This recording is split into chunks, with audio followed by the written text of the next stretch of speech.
আল্লাহর কাছে যে বলবে মাওলাই কারীম, ওগো আমার রব, আমি জান্নাতে যেতে চাই না। কই কেন চাও না? আমি কেমনে জান্নাতে যাব গো আল্লাহ? আমি কেমনে একা একা জান্নাতে থাকবো? যেই মাদ্রাসায় পড়ালেখা করলাম, মাদ্রাসা উস্তাদ, মাদ্রাসার অমুক খাদেম, মাদ্রাসার কমিটির অমুক উল্লেখযোগ্য ব্যক্তি যে আমাকে ভালোবাসতো, মহব্বত করত, এরকম লোক সমাজে আছে না নাই? এই লোকগুলো আজকে জাহান্নামে চলে গেল, তাদের কলিজায় জাহান্নামের আগুনগুলো দাউ দাউ করে জ্বলতেছে, আর আমি জান্নাতে চলে যাবো, এটা হয় না। তাদের সাহায্য সহযোগিতায় আমি আজকে আলেম হইলাম, হাফেজ হইলাম। তারা এই মাদ্রাসার মধ্যে 1 বস্তা 2 বস্তা চাউল দিয়েছে। আমি এতিম, আমি গরিব, আমার মাথার মধ্যে হাত বুলে আদর করছে। আজকে সেই মুহাব্বতের মানুষগুলো কই? ওগো মালিক, আমার সেই লজিং মাস্টার কই, যার বাড়িতে থেকে কে আমি আলিম হইলাম, বাড়িওয়ালি মহিলা মানুষটা এত কষ্ট করে আমাকে 3 বেলা রান্না করে খাওয়াইছে, নিজের সন্তানকে এত আদর করে নাই। আমি মাদ্রাসায় পড়বো, আলেম হব, এর জন্য আমাকে যে ভালোবাসতো, আদর করতো, আজকে সেই মহিলাটা জাহান্নামে থাকবে, আর আমি জান্নাতে চলে যাব। এটা হয় না গো আল্লাহ, এটা হয় না। আল্লাহ পাক বলবেন তখন তোমার কি চাও? বলো কি চাও? হাফিজ কোরআন ডাক দিয়ে বলবে, আল্লাহ আমি তাদেরকে রফিক বানায় জান্নাতে বন্ধু বানায় একসাথে জান্নাতে থাকতে চাই। বলেন সুবহানাল্লাহ। নবীজি বলেন, ওয়াসাফাউ ফি আসরাতিন মিন আহলি বাইতিহি কুল্লুহুম কদ ওয়াজাবাত লাহুন নার। আল্লাহ রাসূল বলেন, এমন লোক যারা জাহান্নামে, যাদের জন্য লাজিম হয়ে যাবে, আল্লাহ পাক তখন বলবে, যাও হাফেজ কোরআন, যাও রে আলেম, জাহান্নামে যাও। জাহান্নাম থেকে এরকম লোক যাদের জন্য জাহান্নাম লাজিম হয়ে গেছে, তুমি দেখা বাইসা বাইসা লোকদেরকে জাহান্নাম থেকে জান্নাতে ঢুকায় দাও। সম্মানিত হাজিরিন, আমি যে বিষয়টা নিয়ে সংক্ষেপে কথা বলবো, সেই বিষয়টা হচ্ছে কোরআন নিয়ে কথা বলবো। এই কোরআনটা, এটা কার কিতাব? সবাই জোরে বলেন, কার? এটা শুধু কিতাব না, এটাকে বলে কালামুল্লাহ। কালাম মানে কথা। কার কথা? আল্লাহ। পৃথিবীর জমিনে আল্লাহ যত কিতাব পাঠালেন, সব কিতাব, সব কিতাব। কোরআনটাও কিতাব। কোরআনটা শুধু কিতাব না, এটার আরেকটা বৈশিষ্ট্য হচ্ছে এটা কালাম।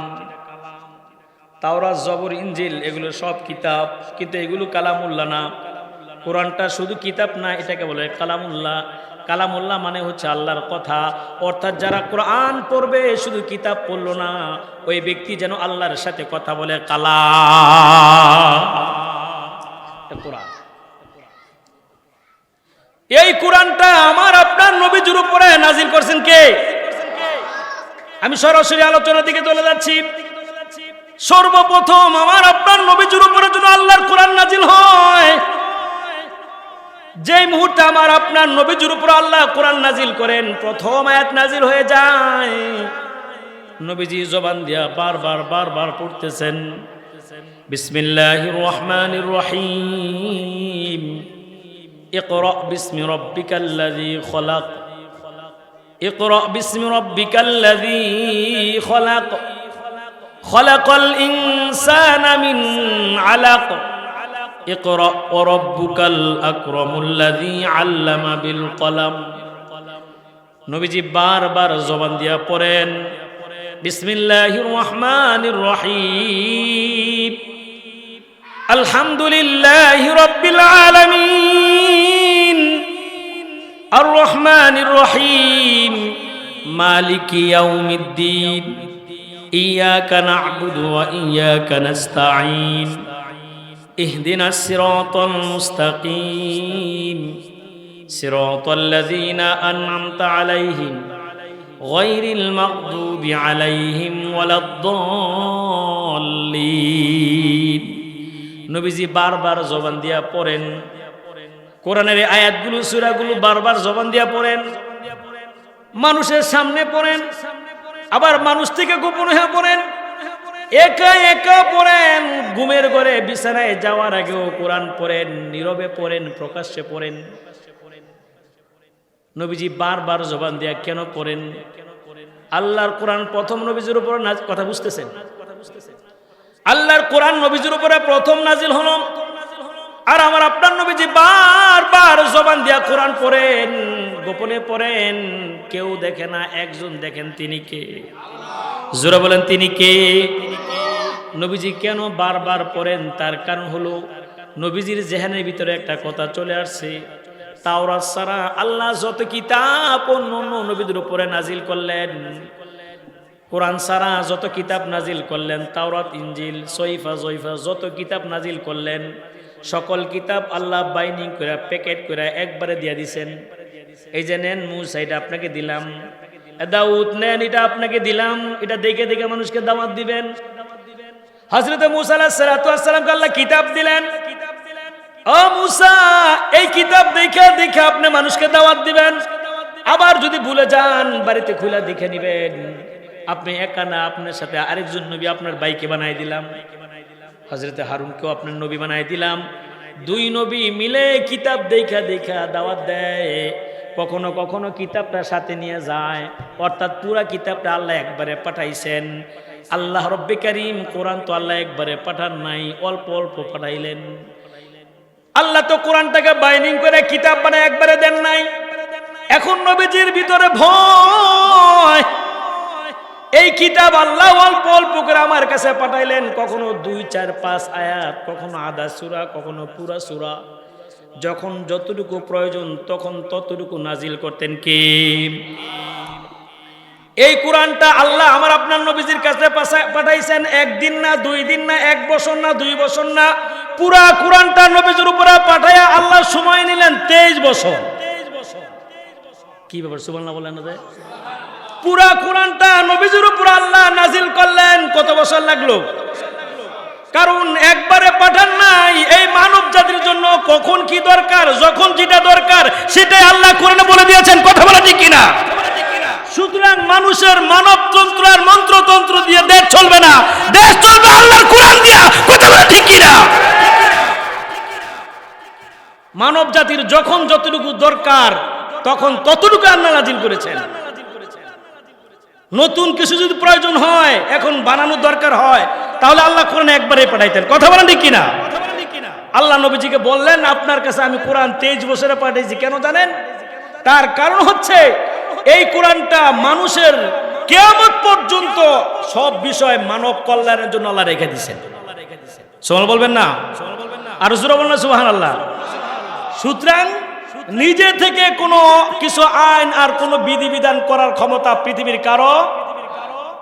হযরত ওমর ইবনে খাত্তাব রাদিয়াল্লাহু তাআলা ওনার শাসন, কথা বুঝেন আপনারা, ওনার শাসন আমলে উনি সবাইকে ডাকলেন, ডাকার পরে বললেন, খেয়াল করেন, ডাকার পর ওমর বললেন, এই নবীজির সাহাবারা, আজকে আমার শাসন আমল চলছে, পয়গম্বর দুনিয়া থেকে বিদায় নিয়ে চলে গেছেন, রেখে গেলেন কোরআন আর নবীজির আদর্শ সুন্নাহ রেখে গেলেন, কোরআন আর নবীজির সুন্নাহ রেখে গেলেন। এখন আমি আপনাদের সহজের জন্য একটু যদি শরীয়তের বাহিরে একটু সহজের জন্য যদি কম বেশ করি, আপনারা মানবেন? ওমর এই কথাগুলো বলল, সব সাহাবাই কারাম কিংকর্তব্য বিমূঢ় হয়ে গেল। ওমর বলে কি? ওমর বলে কি? আবার ওমর মতো মানুষের সামনে দাঁড়ায় কথা বলার মতো সাহস সকলের নাই। পিছন দিক থেকে সমাজের এলাকার একজন কৃষক রাখাল সাহাবী, যে সাহাবীদের মধ্যে সবচেয়ে ছোট সাহাবী, আমাদের মধ্যে না, আমাদের মধ্যে সবচেয়ে দামি মানুষ, কিন্তু সাহাবীদের মধ্যে সবচেয়ে আদনা থেকে আদনা সাহাবী, পিছনে দাঁড়ায় গিয়ে বলেন, ওমর শুনেন, আল্লাহর রাসূল যে কোরআনের যে সুন্নাহ বিধিবিধান রেখে গিয়েছেন, এই নিয়ম আর বিধিবিধানের বাহিরে যদি এক চুল পরিমাণ এদিক সেদিক করেন, আমি সমাজের একজন রাখাল কৃষক সাহাবী, নবীজির সান্নিধ্য ততটুকু পাই নাই, সবচেয়ে দুর্বল সাহাবী, আমি আমার বুকের মধ্যে হাত দিয়ে বলতে পারি, আপনি যদি নবীজির সুন্নাহ আর কোরআনের বাহিরে সামান্য আইন প্রণয়ন করেন, তাহলে আমি একজন আদনা সাহাবী, তীর যেমনি ভাবে কামাররা পিঠা সুদা করে, আমি আপনাকে এইভাবে সুদা করব। সুতরাং এই কথা বলার পরে ওমর বলতেছে, তুমি আমার প্রকৃত বন্ধু। কথা বলেন ঠিক কিনা? আমরা বলতে চাই এই দেশ মুসলমানের দেশ। কথা বলেন ঠিক কিনা? মুসলমানের দেশের মধ্যে কোরআন আর সুন্নাহর বাহিরে মুসলমানের দেশের মধ্যে আইন চলতে পারে না। কথা বলেন ঠিক কিনা?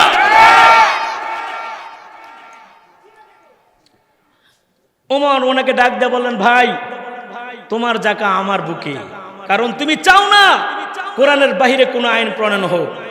আমরা মুসলমান, এই কোরআন আমাদের জীবন। কথা বলেন ঠিক কিনা? আমাদের হায়াত আর মৌতের মালিক কে? আরো জোরে বলেন কে? এটা কোত্থেকে শিখছি? কোরআন থেকে। কোরআন এটা কার কিতাব? এটা কার কালাম? সুতরাং কোরআন আমাদের সব। কথা বলেন ঠিক কিনা? কোরআনের বাহিরে আমরা কোনো কিছু চিন্তা করতে পারি না। কথা বলেন ঠিক কিনা? যদি যায় জীবন চলে যাক, তারপরও কোরআনের বাহিরে আমরা কোনো কথা বলতে রাজি। সবাই রাজি আছেন ইনশাআল্লাহ?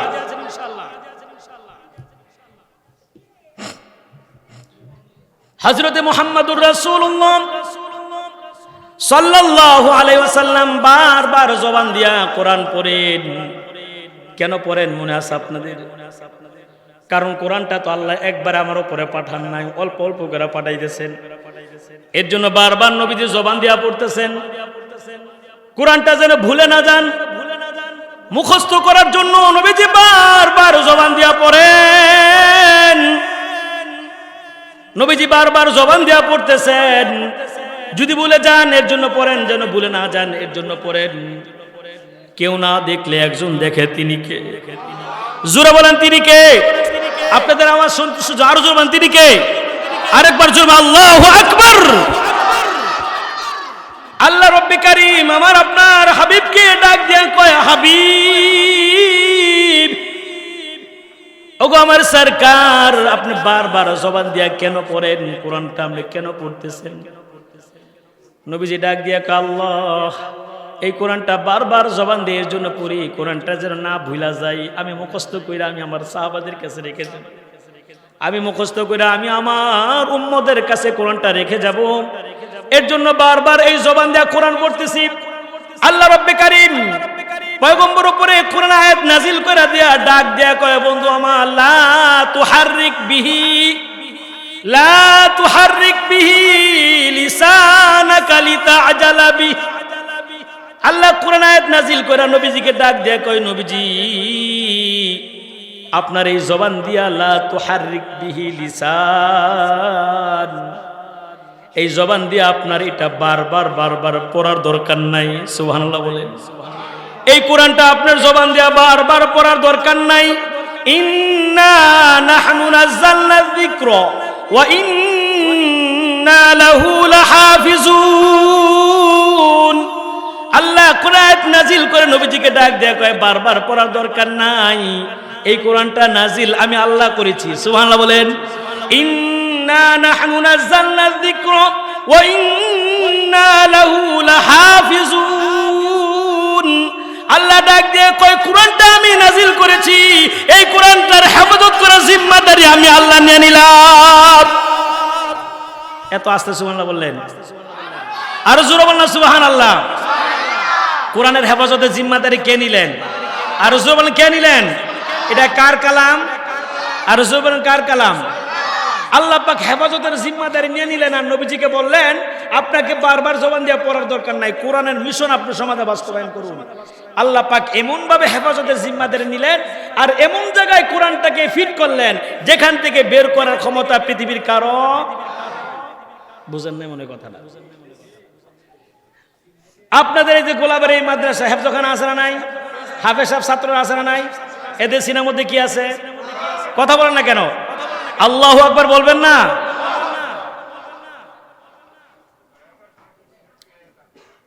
চিন্তা করছেন আল্লাহ হেফাজতের জিম্মাদারি নিলেন আর এমন জায়গায় ফিট করলেন এখানে যারা হাফেজ না আর যারা হাফেজ। একটু চিন্তা করেন, আমার আপনার বুকটা ফাললে বা বক্ষ বিতরণ করলে যা আছে তার ভিতরে তাই, মাংস কলিজা গুর্দা এই তো আছে, কিন্তু এর ভিতরে হাফেজ কোরআনের সিনার মধ্যে আল্লাহ কোরআন রাখলেন। সুবহানাল্লাহ বলবেন না? রাখলেন কে? এবার বুকটা ভরেন, যা আছে সব তাই, আপনার ভিতরে যা আছে তার ভিতরে তাই, কিন্তু এর ভিতরে কোরআন রাখলেন কে? আল্লাহ না করুক, আল্লাহ না করুক, পৃথিবীর সব কাফের মুশরিক নাস্তিক মুতরাদ বেঈমানরা যদি এই কোরআনকে আলাদা করে ফেলে, আমাদের থেকে ছিনিয়ে নেয়, কোরআনের পাণ্ডুলিপিগুলো যদি আমাদের থেকে গোপন করে ফেলে, হুবহু এই কোরআনটা লিখতে পড়তে পুরা বাংলাদেশের লক্ষ লক্ষ হাফেজের দরকার আছে। কথা বুঝেন না? সব হাফেজের দরকার আছে। গাজীপুরের সকল হাজার হাজার হাফেজের দরকার আছে। পুরা কালীগঞ্জের সব হেফজখানা ছাত্র দরকার আছে। আপনাদের গোলাবাড়ি হেফজখানা ছাত্রই যথেষ্ট। কথা বলেন ঠিক কিনা? সকালবেলা দাঁড়িয়ে আল্লাহর কোরআনের সূরা ফাতিহা থেকে শুরু করে সূরার মিনাল জিন্নাতি ওয়ান নাস পর্যন্ত পুরো কোরআন পড়বে, একটা হরফ একটা নক্তার ব্যতিক্রম হবে না। কথা বলেন ঠিক কিনা? হেফাজতের জিম্মাদারি কে নিলেন? তার মানে কোরআন সংরক্ষণের কারখানা ফ্যাক্টরি হলো গোলাবাড়ি মাদ্রাসা। কথা বলেন ঠিক কিনা? যারা গোলাবাড়ি এলাকার লোকেরা আছেন সুসংবাদ গ্রহণ করেন, এমন একটা প্রতিষ্ঠান আপনারা গড়ে তুলেছেন যেটা হলো কোরআন সংরক্ষণের কারখানা ফ্যাক্টরি। চল বলবেন না? চিন্তা করেন না, যেখান থেকে হাফেজ বের হয়, যাদের সিনার মধ্যে আল্লাহর কোরআন আছে, এটা আপনাদের মাদ্রাসার ছাত্র। আলহামদুলিল্লাহ, একটা সুসংবাদ গ্রহণ করেন। 2011 সাল থেকে শুরু করে এটা 25 সাল চলতেছে। কত সাল? 2011 সাল থেকে শুরু করে 25 সাল পর্যন্ত বিশ্ব হিফজুল কোরআন প্রতিযোগিতা, সারা বিশ্বের মধ্যে হিফজুল কোরআন প্রতিযোগিতা হয় কিনা? এই হিফজুল কোরআন প্রতিযোগিতা একটার দুইটা না, প্রায় 100-150 রাষ্ট্রের মধ্যে হিফজুল কোরআন প্রতিযোগিতা হয়। আর হিফজুল কোরআন প্রতিযোগিতার মধ্যে 2011 সাল থেকে শুরু করে 25 সাল পর্যন্ত বিশ্বের মানচিত্রের মধ্যে ফার্স্ট, সেকেন্ড, থার্ড অর্থাৎ 1, 2, 3 সারা বিশ্বের মধ্যে যারা হয় কোরআনের হাফেজ, তারা হলো আমাদের বাংলাদেশের ছোট্ট ছোট্ট বাচ্চারা। কথা বলেন ঠিক কিনা? এই বাচ্চারাই হয়। সারা পৃথিবীর মধ্যে বাংলাদেশের ছোট ছোট বাচ্চারা হিফজুল কোরআন প্রতিযোগিতায় চ্যাম্পিয়ন হয়। বাংলাদেশে ক্রিকেট খেলা আছে না নাই? কথা বলেন না কেন? ফুটবল খেলা আছে না নাই? ফুটবল খেলার যারা, তারা কোনোদিন বিশ্বকাপে চান্স পাইছে? শুনছেন? কিয়ামতের আগে পাবি কিনা আল্লাহই ভালো জানে। কথা বলেন না কেন? আর ক্রিকেট খেলায় যদিও বিশ্বকাপে চান্স পায়, কোনোদিন সেমিফাইনালে উঠলেও মনে হয় সবচেয়ে কম রান করে ফেরত আসছে। একবার তো শুনলাম অনেকদিন আগে বাংলাদেশে বিশ্বের ইতিহাসে সবচেয়ে কম রান করে বেজ্জিতির সাথে বাংলাদেশে ফেরত আসছে। কথা বলেন না কেন? এই ক্রিকেট টিমের পিছনে এবং ফুটবল টিমের পিছনে বাংলাদেশের রাষ্ট্রীয় সম্পদ থেকে তাদের পিছনে প্রতি বছর শত শত কোটি টাকা ব্যয় করা হয়। কথা কোন ঠিক কিনা? হ্যাঁ, জোরে বলেন ঠিক কিনা? সামান্য একটু ভালো রান করতে পারলে আর একটু ভালো রেজাল্ট করতে পারলে দেখবেন তাদেরকে কি লাল গালিচার সম্বোধনা দেওয়া হয়। কখনো কখনো আমরা দেখেছি তাদেরকে গাড়ি দেওয়া হয়, তাদেরকে বাড়ি দেওয়া হয়, তাদেরকে আপনার সম্মাননা দেওয়া হয়, তারপরে তাদেরকে আপনার শুনছি বিবাহ করানো হয়েছে। শোনেন না আপনারা? সরকারি টিয়া দিয়ে তাদেরকে বিবাহ করানো হয়েছে, জীবনে কোনোদিন সেমিফাইনালে উঠতে পারে নাই। আর বাংলাদেশের এই ছোট্ট ছোট্ট হেফজখানার ছাত্ররা 11 সাল থেকে শুরু করে 25 সাল পর্যন্ত এরকম ভাবে 150 রাষ্ট্রের মধ্যে বিশ্ব চ্যাম্পিয়ন হয়, কখনো সরকারিভাবে তাদেরকে মূল্যায়ন করা হয় না। কথা বলেন ঠিক কিনা? কি বুঝলেন? বাংলাদেশের এই লাল সবুজের পতাকা বিশ্বের মানচিত্রের মধ্যে সবচেয়ে প্রশংসনীয় জায়গায় যারা রেখেছে তারা হলো মাদ্রাসার ছাত্র, কোরআনের হাফেজরা। কথা বলেন ঠিক কিনা? আমাদের এই বাংলাদেশের ক্রিকেট আর ফুটবল খেলার টিমের সদস্যরা, তারা বাংলাদেশের এই লাল সবুজের পতাকাকে সবচেয়ে অসম্মান তারা করেছে, আর হাফেজে কোরআনের ছাত্ররা সবচেয়ে প্রশংসনীয় জায়গায় রাখছে। কথা বলেন ঠিক কিনা? আজকে সারা পৃথিবী বাংলাদেশ এর জন্য চিনে, আমাদের নায়ক নায়িকার জন্য চিনে না, খেলোয়াড়দের জন্য চিনে না, আমাদের নেতাদের জন্য বাংলাদেশকে চিনে না। বাংলাদেশ চিনে আমাদের হাফেজে কোরআনদের জন্য। কথা বলেন ঠিক কিনা? কিন্তু দুঃখের বিষয় কি জানেননি? সব খেলোয়াড়দের পিছনে কোটি কোটি টাকা ব্যয় করা হয়। ওইখান থেকে যদি 100 ভাগের 1 ভাগও যদি বাংলাদেশের এই সমস্ত হেফজখানায় সরকারি সম্পদ থেকে ব্যয় করা হতো, তাহলে আমার মনে হচ্ছে প্রত্যেকটা মাদ্রাসায় আন্তর্জাতিক মানের কোরআন হাফেজ হতো। কথা বলেন ঠিক কিনা? সর্বোপরি কথা হলো, তোমরা সম্মান দেওয়া না দাও, সম্মান দিবে কে? জোরে বলেন। কোরআনটা কার? আরো জোরে বলেন কার? সুতরাং আল্লাহর কোরআন যার সিনার মধ্যে থাকবে, আল্লাহ তাকে বেজ্জতি করবেন। কথা বলেন না কেন? আমরা বলতে চাই, তোমাদের এই সম্মান লাল গালিচা আমাদের দরকার নাই। হাফেজে কোরআন এবং হাফেজে কোরআনের সহযোগী যারা আছে, আল্লাহর রাসূল বলেছেন ময়দানে মাহশরে সবার আগে সবচেয়ে সম্মান আল্লাহ তাদেরকে দান করবেন। কথা বলেন ঠিক কিনা? অনেক লম্বা আলোচনা, ওই দিকে গেলাম না। আল্লাহ পাক হাফেজে কোরআনদেরকে কেমন সম্মান দিবেন? একখানা হাদিস আমি আপনাদের সামনে পড়েছি। নবীজি বলেন, মান ক্বরাআল কুরআন ফাস্তাযহারাহু ফাআহাল্লা হালালাহু ওয়া হাররামা হারামাহু আদখালাহুল্লাহুল জান্নাহ। মুসলমান ভাইরা আমার, নবীজি বলেন এই কোরআন যারা পড়বে এবং তথা অনুযায়ী যারা আমল করবে,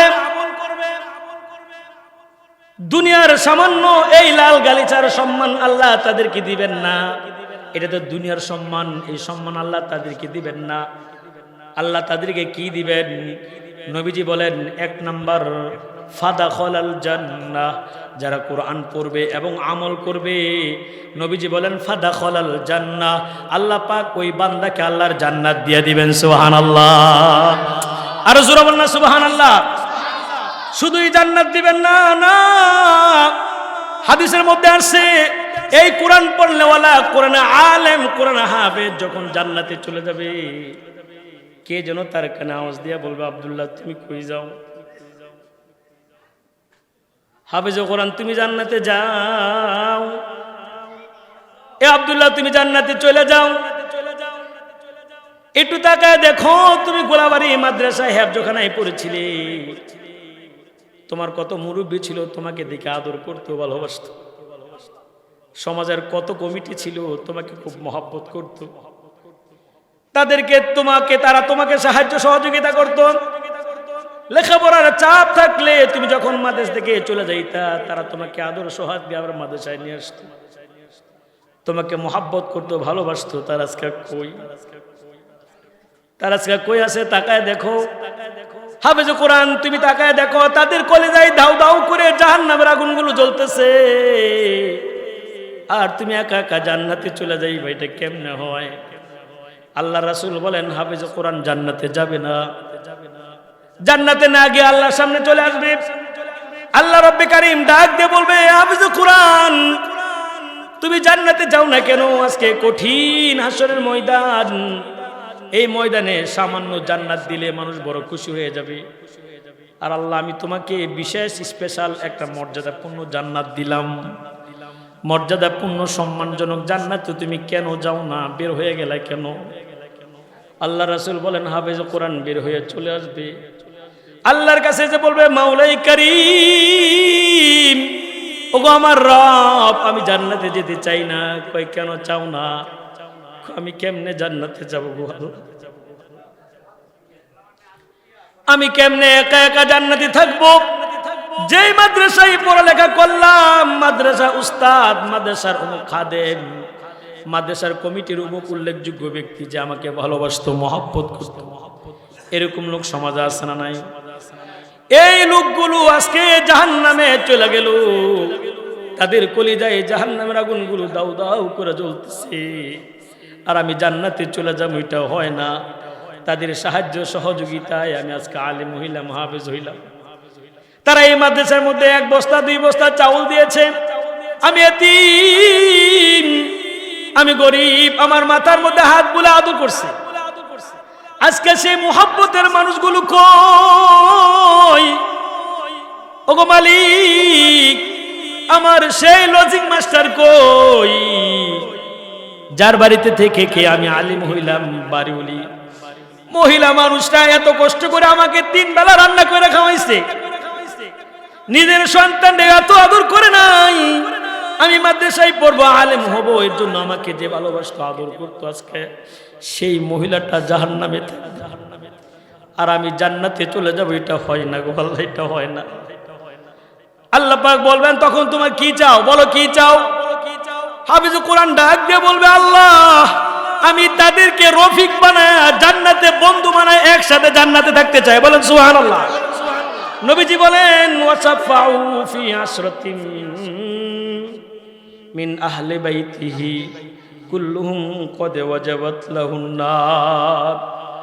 আল্লাহ রাসূল বলেন এমন লোক যারা জাহান্নামে, যাদের জন্য লাজিম হয়ে যাবে, আল্লাহ পাক তখন বলবে, যাও হাফেজ কোরআন, যাও রে আলেম, জাহান্নামে যাও।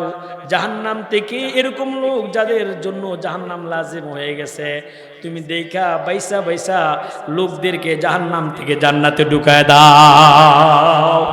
আর জোরে কন্যা সুবহানাল্লাহ। এ গোলাবাড়ির মুসলমানেরা, আমি শেষ যেই কথাটা বলতে চাই, আপনার সন্তান থাকলে একজন সন্তানকে করে আলেম বানায় যান। অথবা সন্তান না থাকলে একটা নাতিকে কোরআন হাফেজ বানায় যান, তার ভিতরে দিনদারির শিক্ষা দিয়ে যান। তাও যদি না হয় মাত্র ছাত্রদেরকে মহব্বত করেন, ভালোবাসেন, হতে পারে এটা নাজাতের উসিলা। একটা সন্তানকে যদি আলেম বানায় যান, আপনার সমাজটা আদর্শ সমাজ হয়ে যাবে, আপনার বাড়িটা জান্নাতের একটা বাগান হয়ে যাবে। কথা বলেন ঠিক কিনা? সত্যি করে একটা কথা বলেন তো, বাংলাদেশে এরকম কোন নজির আছে কিনা যে সন্তানটা আলেম হাফেজ, আলেম বা হাফেজ কোরআন শিখনেওয়ালার মা বাবা বৃদ্ধাশ্রমে আছে? এরকম একজনও নজির নাই, একটাও নজির নাই। কথা কোন ঠিক কিনা? বরং ধনী বাবার ধনী সন্তান লেখাপড়া করাইছে, ডাক্তার ইঞ্জিনিয়ার বড় বড় শিক্ষিত লোকের বাবারা এখন বৃদ্ধাশ্রমে আসারা নাই। তার একটাই মূল কারণ, এত শত সাবজেক্ট শিক্ষা দিল, কিন্তু শিক্ষার পরে ফলাফল কি? কয় মা বাবা বৃদ্ধাশ্রমে। ওই সন্তানকে যদি কোরআনে শিক্ষা দিত, তাহলে সন্তান কখনো মা বাবাকে বৃদ্ধাশ্রমে রাখতো না। কথা বলেন ঠিক কিনা? এতদিন তো শুনতাম ঢাকা বিভাগে বৃদ্ধাশ্রম আছে, এখন আমাদের কালীগঞ্জে বৃদ্ধাশ্রম হয়ে গেছে। কথা বলেন ঠিক কিনা? কালীগঞ্জে যেহেতু বৃদ্ধাশ্রম হয়ে গেছে, তার মানে কালীগঞ্জের কিছু কিছু সন্তানরা তাদের মা বাবাকে বৃদ্ধাশ্রমে রাখে। কথা কোন না কেন?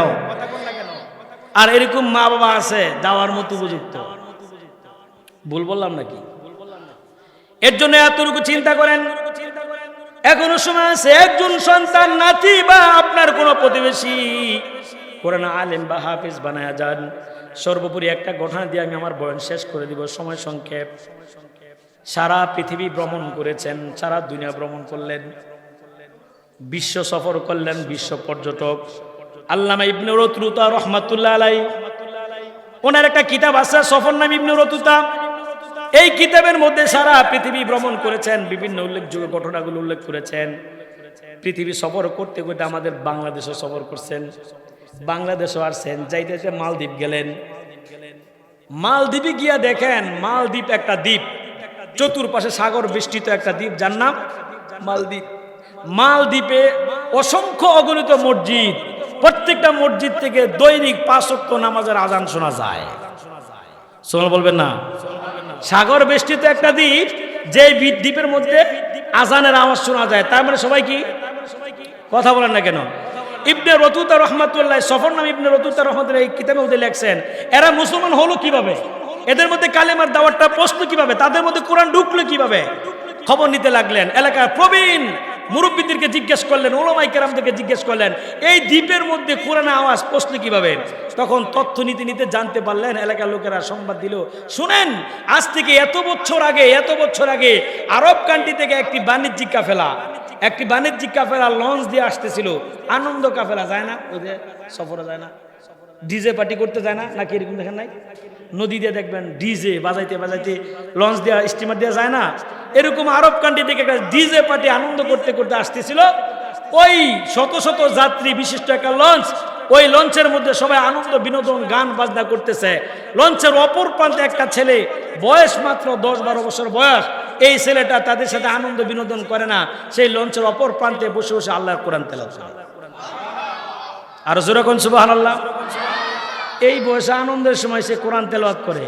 আমাদের সমাজে কখনো যদি বিয়ে শাদী হয়, তখন ছেলে মেয়ে একসাথে নাচানাচি করে, মা বাবাই কিছু কইলে দাদাই কইস না, আরে এই বয়সে তো করবো, কালকার করবে নাকি, বিয়ে শাদীর পর আর করবো, দাদা এটার বৈধতা দেয়। এরকম দাদা আছে না নাই? কথা বলা আছে না নাই? আবার গায়ে হলুদের সব হলুদ কাপড় পিন্দা, তারপর নিজের যৌবনতার চিহ্নগুলো ফুটায়া এক বাড়ি থেকে আরেক বাড়িতে যায়, ছেলের বাড়ি থেকে মেয়ের বাড়িতে যায়, মেয়ের বাড়ি থেকে ছেলের বাড়িতে যায়। এটা দাদার দাদি নানার নানি এটা বৈধতা দেয়। এরকম সমাজ আছে না নাই? কথা বলা আছে না নাই? আজকেই তো করে বিয়ে কি প্রতিদিন হয়? এটা কি মুসলমানের মধ্যে আছে? এই কাজগুলো আমাদের মধ্যে হয় কিনা?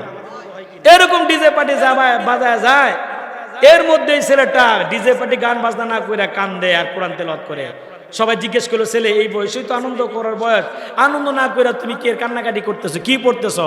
ছেলেটা ডাক দিয়া কয়, এমন এক জায়গায় আছে, উপরে আসমান নিচে জমিন, সাগর উপরে আছি, যে কোনো মুহূর্তে বিপদ আসতে পারে, সুতরাং স্মরণ কাকে করবে? তারা কে কার কথা শুনে? সবাই আনন্দ করতে লাগলো। আল্লাহর কাছে এটা ভালো লাগে নাই। একটা পর্যায়ে আকাশটা মেঘাচ্ছন্ন হয়ে গেছে, প্রচন্ড বাতাস, আর সাগর থেকে উত্তার তরঙ্গমালার ঢেউ আসতে শুরু করলো। বাতাস আর আকাশ মেঘাচ্ছন্ন, বড় বড় ঢেউ দেখে সকলের ডিজে আর আনন্দ বন্ধ হয়ে গেছে। এখন সবাই কয়, বাঁচাও বাঁচাও, চিৎকার করতে লাগলো। তাদের আনন্দ বিনোদন সব বন্ধ হয়ে কান্নাকাটি। ছেলে এখন দেখতেছে তাদের কান্নাকাটি, ছেলে এখন আর কান্দে না, এখন হাসে। সবাই কয়, ছেলে কি ব্যাপার? আমরা সবাই আনন্দ বিনোদন করার সময় তুমি কানলা, আর এখন আমরা কাঁদতেছি কারণ নিজের জীবনের ভয়ে, আর তুমি হাসতেছ। ছেলে ডাক দিয়ে কয়, হেফাজত কে করবেন? জোরে বলেন, কে করবেন? কে কার কথা শুনে? তারা তো বাঁচাও বাঁচাও বলে কান্নাকাটি করতেছে। একটা পর্যায়ে ঠিকই দেখা গেল প্রচন্ড বাতাসের কবলে আর ঢেউর কবলে পড়ে লঞ্চটা ডুবে গেল। সকল প্যাসেঞ্জার পানির তলে চলে গেল, সবাই মারা গেল, বাঁচার মতো কেউ নাই। ওই যে ছেলেটা, এই ছেলেটা সাঁতারে কাটতেছে আর আল্লাহর নাম নিতেছে, কোরআন তেলাওয়াত করতেছে। সুবহানাল্লাহ। হঠাৎ করে তাকায় দেখি ওই ছেলেটার চোখের সামনে ধরার মতো একটা তক্তা চলে আসছে। কে যেন তার কানে আওয়াজ দিয়া বলে, তুমি তার মধ্যে ধরো। হেফাজত কে করবেন? জোরে বলেন, কে করবেন? যখন ওই তক্তার মধ্যে ধরলো, আস্তে আস্তে বাতাস বন্ধ হয়ে গেল, ঢেউটাও কমে গেল। সামান্য মৃদু মৃদু বাতাসে ঢেউ ঢেউ ছেলেটাকে নিতে নিতে একটা দ্বীপে নিল। যেই দ্বীপটাতে ছেলে গিয়ে উঠলেন, তাকায় দেখেন আর পানি নাই, একেবারে দ্বীপে চলে গেলেন। যেই দ্বীপটার নাম হলো মালদ্বীপ। ওই ছেলেটা চলে গেলেন মালদ্বীপে। মালদ্বীপে গিয়ে দেখেন এক ঘরে গেলেন, এক ঘরে গিয়ে ডাক দিলেন, বের হলো মানুষ। তিনি তাদেরকে কথা বলবেন, বুঝাইবেন, কেউ তার কথা বুঝে না, আবার তিনিও কারো কথা বুঝেন না। আমাদের ছোট্ট একটা বাংলাদেশ, ৫৬,০০০ বড় কিলোমিটার একটা বাংলাদেশ, আমাদের গাজীপুরের মধ্যে ভাষার বেশ কম আছে না নাই?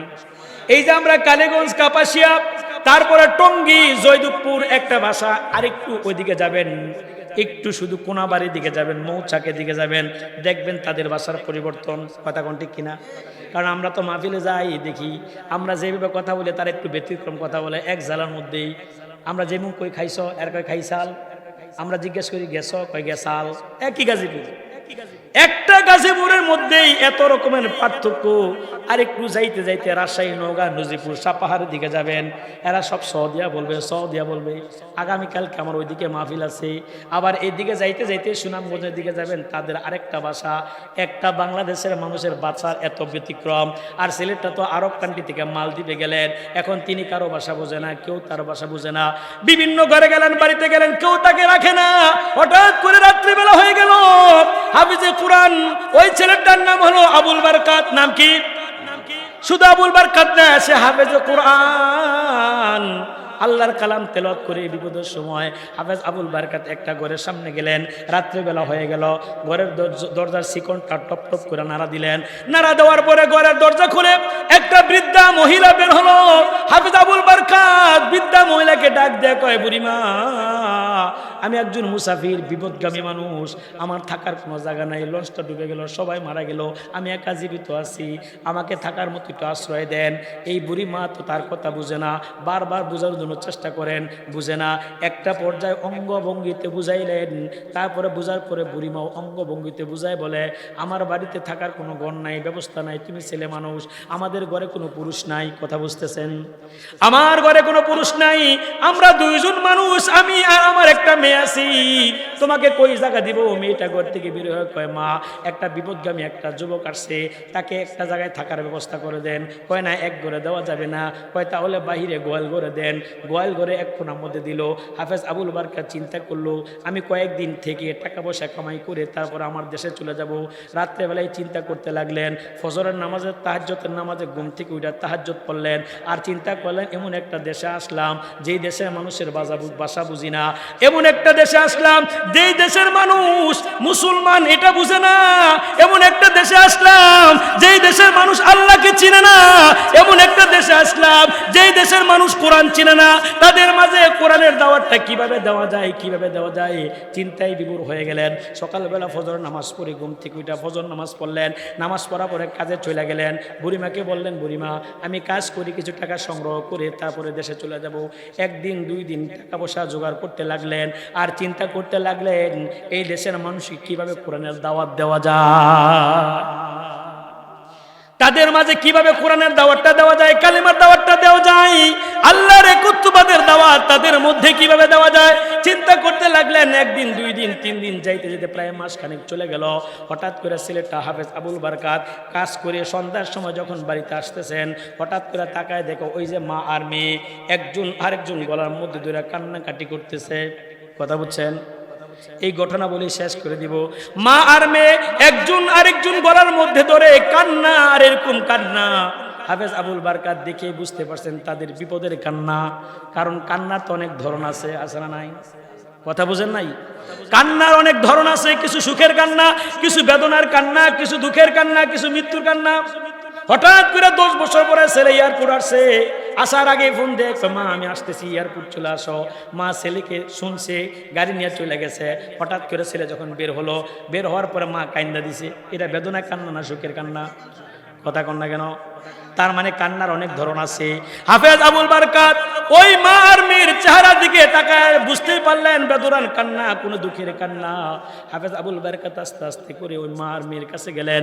মা আর মেয়ের কাছে গিয়া কয়, বুড়ি মা কান্দেন কেন? কথা বলে না। বুড়ি মা কান্দেন কেন? কথা বলে না। আরে মা কান্দেন কেন? এই কথা বলার পরে 3 বার 4 বার বলার পরে বুড়ি মা কথা না বলে হাত দিয়ে ইশারা করে কয় যে দেখো বাইরে পুলিশ, প্রশাসনের লোকেরা আসছে। তাকায় দেখেন ঠিক তাই আসছে। হাফেজ আবুল বারকাত কয়, পুলিশ এসে তাতে কি হয়েছে? পুলিশ তো আমাদের সেবক, ঠিক কিনা? আমাদের বক্ষক না তো, আমাদের সেবক। কথা কোন ঠিক কিনা? সুতরাং পুলিশ জনগণের জন্য। এতে আপনার কান্নার কি আছে? আস্তে আস্তে করে মহিলাটা সব ঘটনা খুলে বলতে লাগলো। ঘটনার শোনো, কয় এই যে সাগরটা দেখতে পাচ্ছ, এই সাগর থেকে প্রতিদিন বছরে একটা নির্দিষ্ট রাত্রে এই সাগর থেকে বড় একটা দানব এখান থেকে উঠার পরে আমাদের মালদ্বীপে আক্রমণ করে, যাকে ইচ্ছা তাকে হত্যা করে, যাকে ইচ্ছা তাকে দর্শন করে, ব্যাপক ক্ষয়ক্ষতি করে, মান সম্মান সব লুণ্ঠন করে, সম্পদ লুণ্ঠন করে। এইভাবে আমাদের দেশে ব্যাপক আক্রমণ করে। দানবের বিরুদ্ধে আমাদের রাষ্ট্রপতি প্রধানমন্ত্রী কিছুই করতে পারে না। এর জন্য আমাদের রাষ্ট্রপতি এবং প্রধানমন্ত্রী একটা নিয়ম তৈরি করলেন, একটা নিয়ম উদ্ভাবন করলেন। কি কয়? প্রতি বছর ওই নির্দিষ্ট রাতে ওই যে সাগরের পাশে একটা সুন্দর ঘর করা হলো, ঘরটাও বাসার ঘরের মতো সাজানো হয়। ওই নির্দিষ্ট রাত্রে একটা রূপবতী গুণবতী সুন্দর একটা অবিবাহিত কুমারী মেয়েকে সুন্দর মতো সাজায়া, নববধূর মতো সাজায়া ওই ঘরের মধ্যে রাখা হবে। পুলিশ নিয়ে রাখবে। আর রাত্রিবেলায় দানবটা উঠে মেয়ের সাথে যা ইচ্ছা তাই করবে। সকালবেলা মেয়েটাকে হত্যা করে ওই সাগরের মধ্যে দানবটা ডুব দিবে। একটা মেয়ের উসিলায় পুরা মালদ্বীপবাসী 1 বছর নিরাপদ থাকতে পারি। নাউজুবিল্লাহ কইবেন, আলহামদুলিল্লাহ বলবেন। হাফেজ আবুল বারকাত কয়, আস্তাগফিরুল্লাহ, নাউজুবিল্লাহ। মানুষের উপরে দানব আক্রমণ করবে, এটা কখনো হতে? শ্রেষ্ঠ মাখলুকাত হলো মানুষ, আর এই মানুষের উপরে দানব আক্রমণ করবে, এটা হতে পারে না। এবার হাফেজ আবুল বারকাত কাইন্দা দিল। হাফেজ আবুল বারকাত চিৎকার করে কয়, বুড়ি মা, দীর্ঘ 1 মাস আপনাদের বাড়িতে ছিলাম, কোনোদিন উপকার করতে পারি নাই, আজকে একটা উপকার করতে চাই। বাবারে তুমি কি উপকার করবা? কয়েকটা উপকার করতে চাই। কি উপকারটা করবা? ও বুড়ি মা, আপনি এক কাজ করুন, আপনার মেয়েকে আড়াল করে ফেলুন, গোপন করে ফেলুন, ঘরের ভিতরে নিয়ে যান। আর আপনার মেয়ের মেয়েলি পোশাকগুলো, নববধূর সুন্দর পোশাকগুলো, স্বর্ণ অলংকার জহরগুলো আমার শরীরে পরায় দেন। দেখেন না আমার দাড়ি মুছ কিছুই উঠে নাই, এগুলো পরায় দেন। পুলিশ আমাকে ওই জায়গায় নিয়ে যাবে, যদি যাই মরে যাব, অসুবিধা নাই। এই উপকারটা আমি আপনার করতে চাই। বুড়ি মা কয়, বাবা হয় না, না হয় না। কয়, না বাবা হয় না, বাবা হয় না, না বুড়ি মা হয়। কেন হয় না? কয়, এর জন্য হয় না, তুমি মেয়ে না, তুমি ছেলে। কয়, না আমাকে সাজাই দিলে মেয়ের মতো মনে হবে। কয়, না হয় না। কয়, কেন হয় না? কয়, তুমি মেয়ে না, তুমি ছেলে। 2 নাম্বার, রাষ্ট্রপতি জানতে পারলে আমাদের মা মেয়েকেও রাখবে না, তোমাকেও রাখবে না। 3 নাম্বার, দানব যদি উঠে দেখে এটা মেয়ে না ছেলে, তাহলে দানবটা আবার আমাদের শহরে, আমাদের দেশে আক্রমণ করবে। এর জন্য হয় না। বুড়িমা ডাক দিয়ে কথা বলার পরে হাফেজ আবুল বারকাত ডাক দিয়ে কয়, বুড়িমা না, আপনি আমাকে পরায় দেন, ওই জায়গায় যেতে চাই, দেখতে চাই কি আমাকে আক্রমণ করে। বারবার বলার পরে বুড়িমা তার সন্তান, মেয়ে কন্যা সন্তানের স্বর্ণ অলংকার জেওরগুলো, নববধূর পোশাকগুলো খুলে হাফেজ আবুল বারকাতকে পরাই দিছে। হাফেজ আবুল বারকাতের চেহারাটা দেখতে মেয়ের মতো হয়ে গেল। পুলিশ আর বুঝতে পারে নাই। কথা বুঝতেছেন তো? পুলিশ আর বুঝতে পারে নাই, না বুঝে হাফেজ আবুল বারকাতকে ওই জায়গায় নিয়ে গেল। ওই জায়গায় নিয়ে সুন্দর বাসর ঘরের মতো সাজায় ভিতরে লিখ রেখে বাহির দিক থেকে তালাবদ্ধ করে দিয়া চলে আসছে। এখন যার যার মতো ঘরে চলে গেছে, প্রশাসন যার যার মতো চলে গেছে। এইভাবে রাত 10টা বেজে গেল, 11টা বেজে গেল, 12টা বেজে গেল, 1টা বেজে গেল, 2টা বেজে গেল। এমন একটা পরিবেশ হয়ে গেল মালদ্বীপের জমিনে, কোনো প্রাণীর আর সারা শব্দ নাই। সমস্ত প্রাণীকুলগুলো, সব কীট পতঙ্গগুলো নীরবতা স্তব্ধ বিরাজ করতেছে, কোথাও কোনো সারা শব্দ নাই, সবাই ঘুমন্ত অবস্থায়। মনে হয় আর কেউ সজাগ নাই, তবে মনে হয় 3 জন মাত্র সজাগ। একজন হাফেজ আবুল বারকাত, 2 জন হলো মা আর মেয়ে। মা আর মেয়ে কেন সজাগ? আজকে রাত্রেবেলায় জানি কি হয়, রাত্রেবেলা জানি কি হয়, সকালবেলা না জানি ধরা খেয়ে যায়। আর হাফেজ আবুল বারকাত চিন্তা হলো, এই রাত্রেবেলায় যে আসছি ঘরের মধ্যে, কোন দানব জানি আমার উপর আক্রমণ করে, এই চিন্তায় হাফেজ আবুল বারকাত সজাগ। আর মা আর মেয়ে জানের বয়স সজাগ। এই 3 জন মাত্র সজাগ, আর মালদ্বীপের সবাই ঘুমন্ত অবস্থায়। হাফেজ আবুল বারকাত ওই বাসর ঘরের জানালাটার একটু ফাঁক করে তাকায় দেখে মালদ্বীপের ওই সাগর থেকে বিশাল আকারে একটা দানব অত্যন্ত ক্ষিপ্র গতিতে ওই ঘরের দিকে আসতে শুরু করলো। হাফেজ আবুল বারকাত চিন্তা করে, এত বড় দানব, এই দানবের বিরুদ্ধে আমি কি দিয়া যুদ্ধ করব? দানবের বিরুদ্ধে আমি কি দিয়া মোকাবেলা করব? আমার কাছে কোনো হাতিয়ার নাই, আমার কাছে কোনো তরবারি নাই, আমার কাছে কোনো গোলা বারুদ নাই, আমার কাছে কোনো ঢাল নাই, আমি দানবের বিরুদ্ধে কি দিয়া যুদ্ধ করব? হাফেজ আবুল বারকাত চিন্তা করতে লাগলেন। একটা পর্যায়ে সিদ্ধান্ত নিলেন, আমার কাছে হাতিয়ার নাই, তরবারি নাই, ঢাল নাই, গোলা বারুদ নাই, কিছুই না থাকলে আমার কাছে সবচেয়ে বড় পাওয়ারফুল একটা অস্ত্র আছে, সেটা হলো আল্লাহর কোরআন। আকবার! আর জোরে আল্লাহু আকবার! হাফেজ আবুল বারকাত চিন্তা করলেন, জীবন তো একদিন চলেই যাবে, হায়াত মওতের মালিক কে? মুনাসে কথা, হায়াত মওতের মালিক কে? কারণ একদিন আসছে, বিদায় নিতে হবে। এই দানবের বিরুদ্ধে আমি যুদ্ধ করতে চাই, যদি যাই জীবন চলে যাক, তারপর আমি এখন আর সলনার মেজদা হব না। আজকে আমি দেখতে চাই কোরআনের পাওয়ার আছে না নাই, দেখতে চাই। হাফেজ আবুল বারকাত সিদ্ধান্ত নিলেন, আজকে আমি দানবের বিরুদ্ধে যুদ্ধ করব আল্লাহর কোরআন দিয়া। এত আস্তে সুবহানাল্লাহ বলেন, আরো জোরে কোন সুবহানাল্লাহ। এ মুসলমানেরা, কয়দিন আপনি এই চিন্তা করছেন, যত বিপদে আসুক না কেন, সকল বিপদের মোকাবেলা কি দিয়ে করতে হবে? আরো জোরে বলেন, এটা আল্লাহর কালাম। আমি কিন্তু আমার শুরু শেষ এক সমান লাগছে, খেয়াল করেন। হাফেজ আবুল বারকাত সিদ্ধান্ত নিলেন, দানবের বিরুদ্ধে আমি আল্লাহর কালাম দিয়ে যুদ্ধ করব। এবার দানব যখন আস্তে আস্তে আসতে শুরু করলো, হাফেজ আবুল বারকাত চোখটা বন্ধ করলেন, চোখটা বন্ধ করে আল্লাহর কোরআন তেলাওয়াত শুরু করে দিলেন। আরো জোরে বলেন সুবহানাল্লাহ। আউযু বিল্লাহি মিনাশ শাইতানির রাজীম, বিসমিল্লাহির রহমানির রহিম। আলহামদুলিল্লাহি রাব্বিল আলামিন, আর রহমানির রহিম, মালিকি ইয়াউমিদ্দিন, ইয়্যাকা না'বুদু ওয়া ইয়্যাকা নাস্তাঈন, ইহদিনাস সিরাতাল মুস্তাকিম, সিরাতাল্লাযীনা আন'আমতা আলাইহিম, গায়রিল মাগদুবি আলাইহিম ওয়ালাদ-দাল্লিন। বিসমিল্লাহির রহমানির রহিম। আলিফ লাম মিম, আলিফ লাম মিম, যালিকাল কিতাবু লা রাইবা ফীহ।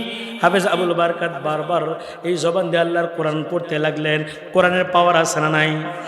সবাই প্রস্তুত থাকেন, পাওয়ার আছে না নাই? রেডি থাকেন, জোরে সুবহানাল্লাহ বলবেন, রেডি থাকেন। এবার হাফেজ আবুল বারকাত চোখটা বন্ধ করে আল্লাহর কোরআন তেলাওয়াত শুরু করতে লাগলেন, কোরআন তেলাওয়াত শুরু করতে লাগলেন। কোরআনের পাওয়ার আছে না নাই? এবার কোরআনের পাওয়ার গিয়া দানবের গায়ে গিয়া লাগছে। আরো জোরে বলেন সুবহানাল্লাহ। কোরআনের পাওয়ার যখন দানবের গায়ে লাগছে, দানব আর আগের মতো আগাইতে পারে না, দানবটা থমকে গেল। আর দানব বারবার আওয়াজ দেয়া বুঝায়, হাফেজ সাহেব, হাফেজ আবুল বারকাত, আমি তো জানতাম না যে কোরআন হাফেজ এখানে আছে, আমাকে মাফ করে দাও, আমি আর জীবনে কখনো মালদ্বীপে আক্রমণ করব না। হাফেজ আবুল বারকাত চোখটা বন্ধ করে কোরআন তেলাওয়াত চালাচ্ছেন। একটা পর্যায়ে কোরআনের পাওয়ারের কারণে, হাফেজ আবুল বারকাতের তেলাওয়াতের পাওয়ারের কারণে দানবটা পুরে সারখার হয়ে গেল। আরো জোরে বলেন সুবহানাল্লাহ। একটা তাকবীর দেন তো, নারে তাকবীর। আরো জোরে দেন, নারে তাকবীর। কোরআনের পাওয়ার আছে না নাই? জোরে বলেন আছে না নাই? এই কোরআন যত বিপদ হোক কি দিয়ে সমাধান করব? জোরে বলেন কি দিয়ে করবেন? আমরা মুসলমান, আমাদের সকল ক্ষেত্রে এই কোরআন দরকার আছে না নাই? এই মুসলমান নাম জন্মের পরে আজান এই কোরআন থেকে, কথা বলতে কিনা? তারপরে মৃত্যুর সময় জানা যায় কিসে থেকে? একটা মানুষের জন্ম থেকে মৃত্যু পর্যন্ত এবং ময়দানে মাহশর জান্নাত পর্যন্ত কোরআনের দরকার আছে না নাই? জোরে বলেন আছে না নাই? দানবটা পুরো সরকার হয়ে গেল, শোনো বলবেন না? সকালবেলা প্রশাসন এসে যখন বাহিরের থেকে দরজাটা খুলবে, ভিতর থেকে হাফেজ আবুল বারকাত ডাক দেয়া কয়, দরজা ভাঙা লাগবে না, আমি খুলে দিই। আরে বাবারা সুবহানাল্লাহ কই দেন না? ভিতর থেকে আওয়াজ দেয়া কয়, না না ভাঙা লাগবে না, আমি খুলে দেই। সুবহানাল্লাহ বলেন। ভিতর থেকে দরজাটা খুলে দিলেন, তাকায় দেখে পুলিশ, তাকায় দেখে না এটা মেয়ে না এটা কি, বুঝতেছেন কথা নাকি? ভিতর থেকে যখন দরজা খুললেন পুলিশ তাকায় দেখে এটা মেয়ে না এটা ছেলে। এবার পুলিশ ডাক দেয় কয়, কি ব্যাপার, রাখলাম মেয়ে হয়ে গেল, ছেলে। এই ছেলে তুমি কোত্থেকে মেয়ে রাখলাম? এবার ছেলে ডাক দেয় কয়, না আমাকে রাখছেন। কয় না মেয়ে রাখছি। কয় না আমাকে রাখছেন। কয় ছেলে হোক আর মেয়ে হোক এটা তো মরার কথা, জিন্দা কিভাবে? কয় না আমি জীবিত আছি। পুলিশ ডাক দেয় কয়, অবাক ব্যাপার, ইতিহাসে এরকম ঘটনা নাই, মালদ্বীপে ঘটনা নাই, তুমি ব্যতিক্রম ঘটনা করে ফেললা, রাখলাম মেয়ে হয়ে গেল ছেলে, তাও আবার মরা না জিন্দা, এখন কি করা যায়? কয় ছেলে হোক আর মেয়ে হোক, জিন্দা হোক আর মরা হোক, রাষ্ট্রপতির দরবারে প্রধানমন্ত্রীর রাজদরবার হাজির করা হবে। সুবহানাল্লাহ। হাফেজ আবুল বারকাত কয়, দীর্ঘ 1 মাস ধরে চিন্তা করতেছিলাম, ওই বুড়িমার জিন্ন কুটিরে শুয়ে শুয়ে চিন্তা করি মালদ্বীপের মানুষকে কিভাবে কোরআনের দাওয়াতটা দিব। এতদিন ছিলাম জিন্ন কুটিরে, এখন চলে যাব রাজ দরবারে। সুবহানাল্লাহ। আরো জোরে কর না সুবহানাল্লাহ। সুতরাং রাজ দরবারে গিয়ে আমি কোরআনের দাওয়াতটা, আল্লাহু আকবার বলবেন না? প্রশাসন নিয়ে গেল রাষ্ট্রপতির সামনে। রাষ্ট্রপতি দেখে অবাক, কি ব্যাপার, রাখলো মেয়ে হয়ে গেলে ছেলে? কয় না আমাকে রাখছেন, তাও আবার জিন্দা, মরা না। কয় এটা বিশ্বাস করেন না? কয় না করি না। ও রাষ্ট্রপতি সাহেব বিশ্বাস করেন না? কয় না করি না। কয় কেমনে করবেন? কয় বিশ্বাস করবো, মা আর মেয়েকে হাজির করা হোক। কথা ভুলে গেছেন? মা আর মেয়েকে হাজির করা হোক। এবার মা আর মেয়েকে হাজির করা হলো। মা আর মেয়ে ডাক দেয় কয়, রাষ্ট্রপতি সাহেব ঘটনা সঠিক। কয় তারপরে বিশ্বাস করি না। কয় বিশ্বাস করি না। কয় কেমনি বিশ্বাস করবেন? মা আর মেয়েকে হাজির করলাম, তারপরে করেন না। কয় বিশ্বাস করবে, 1 বছর পরে আবার তোমাকে রাখবো, 1 বছর পরে তোমাকে রাখবো, ওইখান থেকে যদি অক্ষত অবস্থায় ফেরত আসতে পারো তাহলে বিশ্বাস করব। হাফেজ আবুল বারকাত কয়, বড় কায়দা করে ডাক দিয়ে কয়, রাষ্ট্রপতি সাহেব 1 বছর আমি থাকতে রাজি আছি, তবে শর্ত হলো 1 বছর পরে ওইখান থেকে যদি অক্ষত অবস্থায় ফেরত আসতে পারি তাহলে এই কোরআনটা গ্রহণ করে মুসলমান হয়ে যাবে। ওয়াদা দেন আপনি ওয়াদা। রাষ্ট্রপতি ওয়াদা দিল, হ্যাঁ ওয়াদা দিলাম, 1 বছর পরে যদি তুমি এখান থেকে অক্ষত অবস্থায় ফেরত আসতে পারো তাহলে কোরআনটা আমরা গ্রহণ করে নিব। আল্লাহু আকবার বলবেন না? এবার অনেক লম্বা আলোচনা, সর্বশেষ 1 বছর পর্যন্ত হাফেজ আবুল বারকাত মালদ্বীপের রাষ্ট্রীয় মেহমান। সময় বলবেন না?